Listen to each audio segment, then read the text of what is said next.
quy sulu vậy xin yên ngồi lần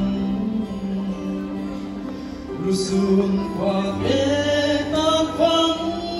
ngày nào như thấy thân xe dài vô định liềm vai tên ân qua bia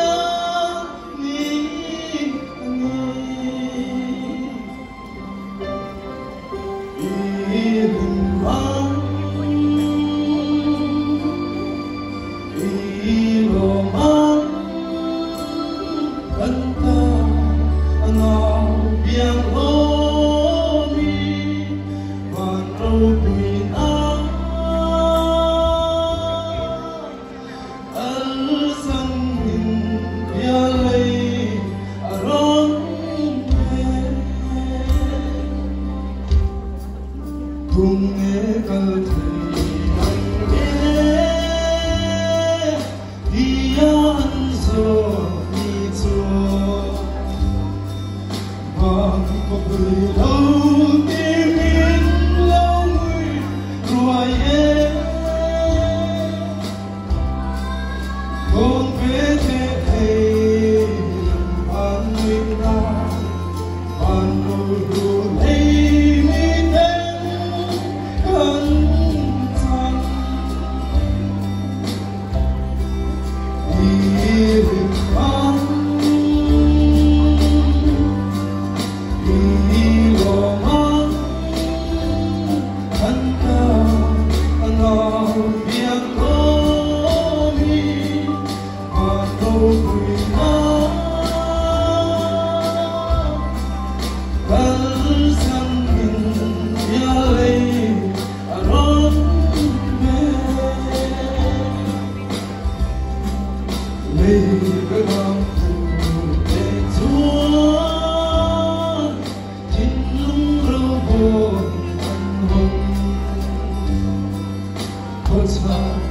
Vinh thế nắng ấy ru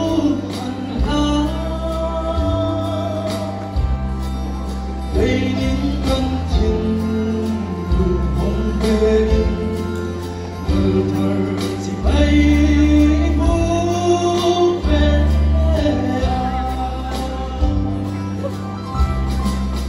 vì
tháng